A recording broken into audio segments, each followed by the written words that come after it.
시청자 여러분 안녕하십니까. 장외주식투자설명서 정유리입니다. 어렵고 답답한 오늘 같은 시장, 또 최근 들어서 이렇게 시장 장세 자체가 답답하게 흘러가다 보면은 수익을 극대화시킬 수 있는 방법은 없을까 또 고민하게 되는 것 같습니다. 저희가 여러분들에게 그 방법 제시해 드리고 있는데요. 저희와 함께하면서 장외주식 투자에 대해서 다양한 정보 얻어보시는 건 어떨까요? 자, 이 시간 함께해 주실 두 분 소개해 드리겠습니다. 장항창과장으로 김혜동 대표 모셨어요. 안녕하세요. 안녕하십니까. 네, 먼저 김혜동 대표님, 네, 이제 한 주가 너무 기다려지신다라는 말씀 앞서 살짝 하신 것 같은데요. 네네, 또 맞습니다. 어떻게 보내셨나요? 한 주간 뭐 방송 준비한다가 좀 많이 바빴고요. 네. 또 이제 뭐 수요일 되니까 더 마음이 콩닥콩닥거리네요. 방송 들어오니까 콩닥콩닥거리는 것 같아요. 네, 알겠습니다. 또 오늘은 어떤 이야기로 또 저희 가슴을 설레게 해주실지 자세한 이야기 잠시 후에 들어보도록 하겠습니다. 게시판을 보다 보니까 장영창 과장님께서 조금씩 더 편안해지고 계신다, 자연스러워지신다라는 이야기가 있더라고요. 네. 제가 좀 자연스러운 거는 좀 있는 것 같고요. 네네. 네. 그리고 이제, 좀 열심히 계속 해야 되겠다고 노력을 하니까는 좀 그런 부분이 조금 이제 좋게 보여지는 것 같습니다. 네, 알겠습니다. 이제 네. 다양한 이야기 또 여러분들에게 도움이 되는 정보 드리도록 하겠습니다. 장외 주식에 대해서 저희가 이야기 드리고 있는데요. 일단 뭐 시장 자체에 대한 다양한 소식들, 그리고 여러분들이 챙겨야 할 알짜배기 정보들까지 하나하나 확인해 보도록 하겠습니다. 일단 투자자들이 공모주 청약을 하고 또 이런 부분에서 수익률이 극대화할 수 있다는 얘기 앞서서 우리가 좀 이야기를 했었었는데요. 사실 잘 사는 것도 중요하지만 잘 파는 것도 중요하잖아요. 맞습니다. 뭔가 비결이 있을까요? 뭐 공모주 청약 부분에서 일반적으로 투자 패턴은 그 상장 초기에 좀 매도하시는 부분들을 좀 비중을 많이 두시는 것 같습니다. 공모주 투자도 안정적으로 수익을 취하는 게 최우선이 아닌가 싶고요.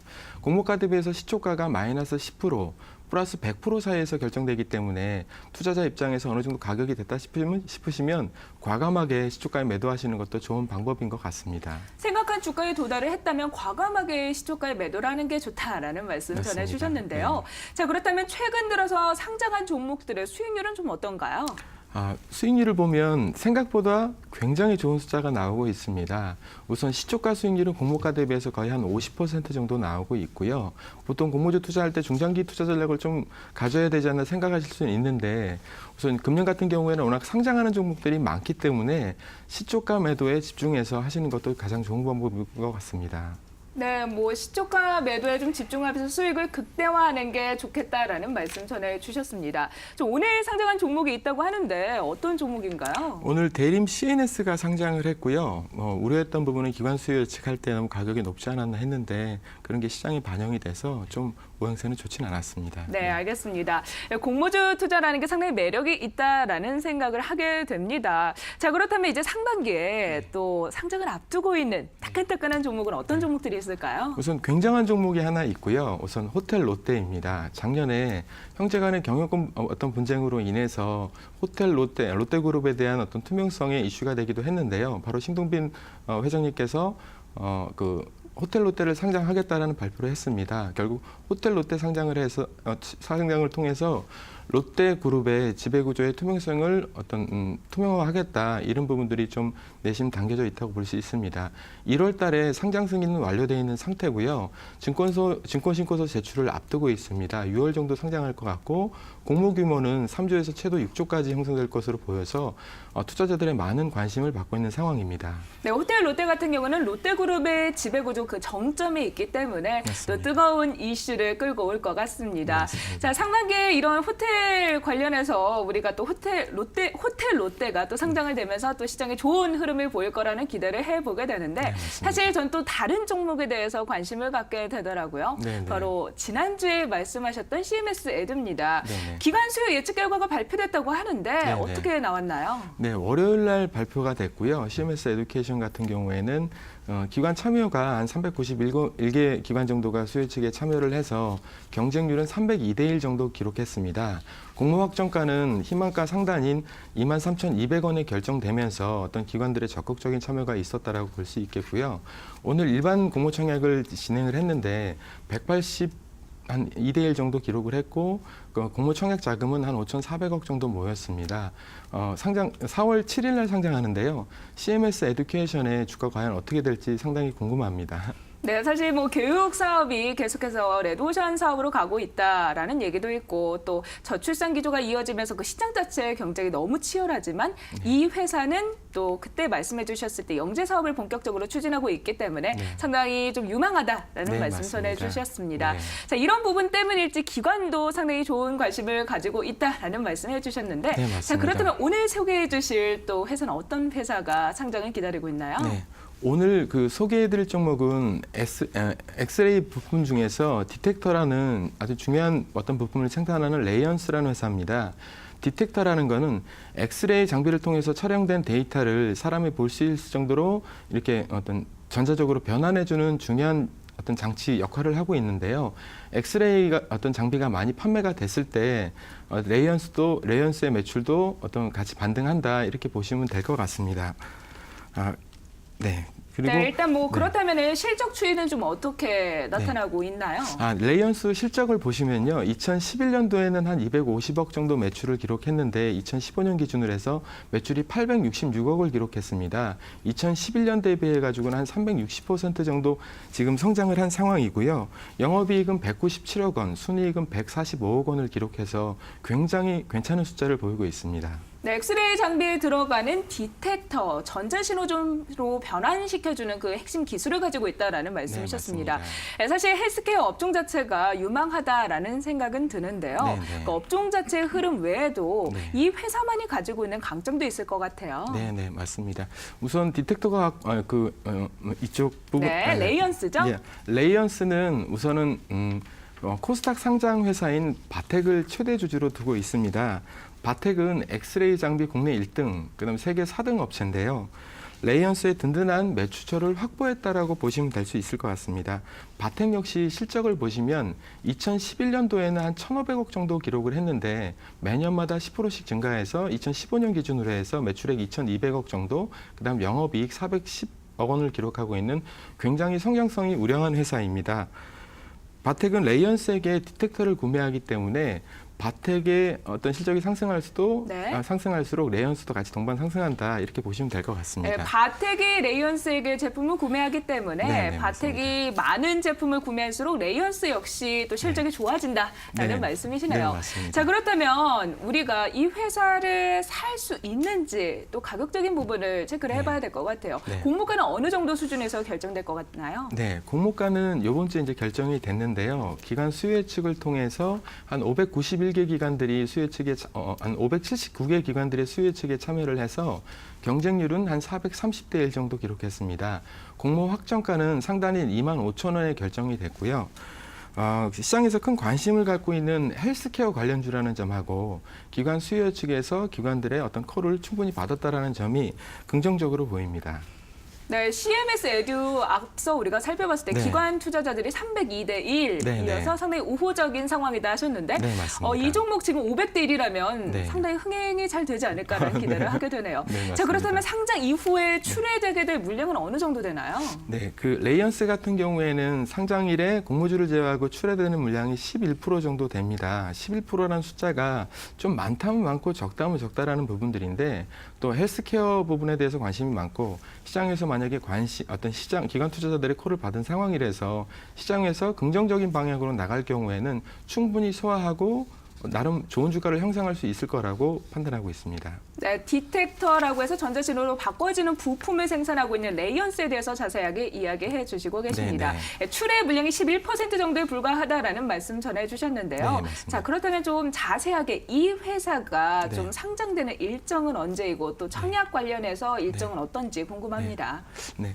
일반 공모 청약은 3월 30일, 31일 양일간 있고요. 대신증권하고 동부증권을 통해서 청약 가능하십니다. 상장일은 4월 11일입니다. 네, 알겠습니다. 생장 일자 또 참고하시면서 이 기업 보시면 좋을 것 같습니다. 일단 뭐 바텍이라는 모 회사가 든든하게 받쳐주고 있기 때문에 이 회사에 대해서 우리가 또 관심을 가질 수 있을 것 같고요. SK 업종 자체에 대한 기대감이 반영돼서 기관 역시 수요 예측 결과 500대 1로 상당히 높은 경쟁률을 보여줬다는 부분 참고하시면서 또 보시면 좋을 것 같습니다. 자, 이어서 이번에는 장외 주식 시장 내부적으로 거래되고 있는 종목 중에서 괜찮은 종목을 확인해보는 시간입니다. 일단 뭐 헬스케어 업종 중에서 우리가 레이언스에 대해서 짚어봤는데 다른 종목, 헬스케어 업종에 속해 있으면서 좀 유망한 종목이 있을까요? 네, 있습니다. 네. 그 장외 주식 시장에도 레이언서 같은 헬스케어주들이 좀 많은데요. 그 중에서도 오늘 좀 소개시켜 드릴 기업은 덴티움이라는 기업입니다. 덴티움은 2000년에 설립된 임플란트 제조 회사로서 국내 임플란트 시장의 17%를 점유하고 있습니다. 네, 국내 시장에서 17%의 점유율을 가지고 있는 임플란트 제조업체다라는 네네. 말씀이셨습니다. 네. 근데 사실 임플란트 하면은 우리는 이제 상장이 되어 있는 오스템 임플란트를 생각하게 돼요. 네네네. 예, 오스템 임플란트와 비교를 했을 때 또 분명한 강점이 있을 것 같은데요. 좀 시장 내부적으로 봤을 때는 위상이 어느 정도인가요? 네, 그 말씀하신 것처럼 그 오스템 임플란트가 어깨 1위로 좀 가장 유명합니다. 하지만 이제 임플란트 시장 자체가 워낙 핫한 분야이기 때문에 어깨 2위인 덴티움도 성장세가 좀 가파른 모습이고요. 국내 임플란트 시장은 2010년 1,800억 원 수준에서 그리고 작년 4,500억 원 수준으로 2배 이상 성장했습니다. 덴티움 역시 이러한 시장 성장 속에서 나름대로 사세를 확장시켜 왔고요. 2004년 업계 최초로 미국의 생산 공장을 설립을 했고 현재는 전 세계 70여 개국에 수출하고 있는 임플란트 전문 기업으로 거듭났습니다. 네, 다시 말해 업계 1위는 오스템 임플란트, 네네. 업계 2위는 덴티움이다라는 말씀이셨습니다. 그리고 시장 자체 규모가 커지는 추세이기 때문에 네네. 뭐 이것도 고령화와 관련이 있을 것 같아요. 네네네. 아무래도 시장 전체의 파이가 커지다 보니까 이 회사가 가지고 있는 그 영향력도 같이 커질 거다라는 네네네. 말씀이신데, 네, 맞습니다. 자, 이 회사만이 가지고 있는 뭔가 강점이 있기 때문에 네네. 또 업계 2위까지 올라서지 않았나라는 생각이 예, 들어요. 예, 맞습니다. 어떤 강점이 있나요? 예. 그 덴티움은 인공치근을 잇몸에 잘 부착할 수 있도록 표면을 현모암처럼 거칠게 만드는 기술인 SAL을 사용하고 있습니다. 그리고 이에 대해서 10년 이상의 장기 임상 데이터도 좀 보유하고 있어서 2년 연속으로 국내 최대 치과의사 커뮤니티로부터 네. 가장 선호하는 임플란트 제조 기업으로 선정되었습니다. 그래서 치과 의사들이 임플란트의 주요 고객이기 때문에 이렇게 인정을 받았다는 것은 좀 의미가 크다고 좀 생각할 수 있습니다. 네, 사실 뭐 화장품 종목을 볼 때도 화장품 회사가 아니라 그 시장에서 여성들이 어떤 제품을 쓰는지를 보면은 전체적으로 어떤 종목이 관심을 받고 있는지 어떤 상품이 좋은지 알 수 있다고 하잖아요. 네네. 치과 의사들이 실질적으로 쓰면서 좋다라고 생각하는 제품이라고 하니까 더 네네. 믿음이 가는 것 같아요. 네네. 자, 그렇다면 실적은 어떻게 나오고 있나요? 네, 덴티움은 2012년에 620억 원의 매출에서 지금 작년에 900억 원 매출을 달성을 했고요. 같은 기간 동안에 순이익은 74억 원에서 217억 원으로 이제 3배 가량 이제 증가한 모습을 보이고 있습니다. 올해는 1,000억 원을 좀 목표로 하고 있는데요. 이러한 실적 상승에 힘입어서 지난주에 상장 예비 심사를 청구를 했고요.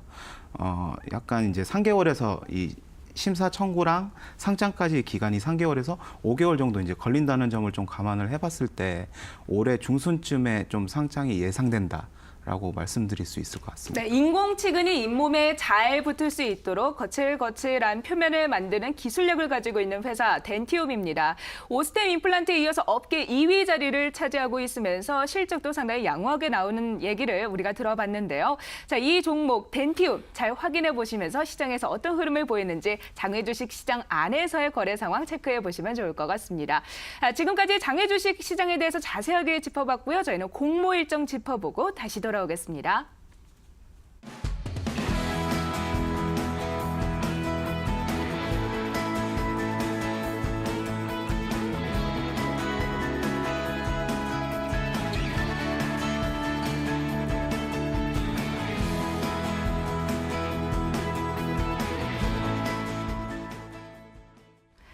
네, 이번에는 좀 시선을 돌려서 클라우드 펀딩에 대한 이야기 나눠보도록 하겠습니다.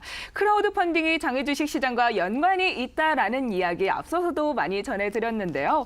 자, 본격적으로 클라우드 펀딩을 다루고 있는 플랫폼들 어떤 것들이 있는지 또 궁금해져요, 과장님. 네, 일단 저기 크라우드 펀딩에 대해서 다시 한 번 더 언급을 좀 해주겠는데, 크라우드 펀딩은 인터넷을 통해서 익명의 다수에게 투자를 받는 방식이고요. 네.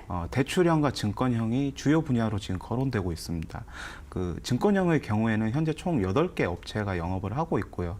그리고 대출형의 경우에는 작년에 10개 업체가 2014년도에 네. 10개 업체가 안 됐었는데 지금은 50개가 넘는 업체들이 영업을 하고 있습니다. 누적 펀딩액의 경우에는 증권형은 지금 21억 원 정도로 지금 추정을 하고 있고요. 대출형은 작년에 200억 원이었는데 누적 펀딩액이요. 200억 원이었는데 올해는 1000억 원을 좀 넘어설 것이라고 그렇게 좀 예측을 하고 있습니다. 그래서 이 중에서 또 이제 장외 주식하고 이제 네. 연관이 있는 것은 증권형이고요. 그리고 대출형도 물론 관련 있는 업체가 있지만 오늘은 증권형 크라우드 펀딩만 좀 언급을 좀 하겠습니다. 네, 오늘은 증권형만 직접적으로 네. 말씀하시겠다라는 네. 이야기 전해주셨습니다. 자, 증권형 플랫폼 회사 중에서 최근 들어서 펀딩이 진행되고 있는 건이 혹시 있나요? 네, 지금 이제 앞서 시간에서도 제가 말씀을 드렸었지만 이제 증권사 중에 IBK 투자증권이 이제 증권형 플랫폼으로 등록을 했었는데 이 IBK 투자증권에서 이제 펀딩하는 어떤 채권이 하나 있었습니다. 총 5억 원을 모집을 했었고요.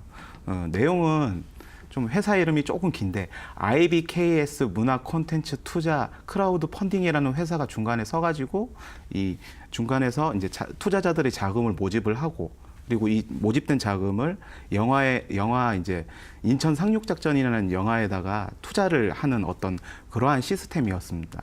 이거를 통해 가지고 이제 투자자들이 얻을 수 있는 거는 일단 특정 조건 도달 시 이제 네. 좀 이익을 좀 보는 그런 구조였습니다. 특정 조건에 도달을 하게 되면 이익을 본다라는 말씀이셨는데요. 네네. 자, 그렇다면 그 기준에 도달했을 경우에는 최대 수익이 어느 정도 되고 또 기준 미달을 했을 때는 또 오히려 손해를 보는 구조인지도 우리가 짚어봐야 될 것 같아요. 네네네.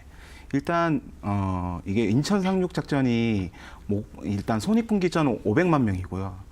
그러니까는 500만 명을 도달하면 이제 수익이 발생하는 기본적인 그런 구조였고, 그리고 이제 관객 수가 990만 명을 초과했을 때는 최대 그 54.6%의 수익이 발생하는 그런 구조였습니다. 반대로 450만 명 이하로 이제 관객이 좀 들어찬 경우에는 좀 손실이 발생하는 구조였고요.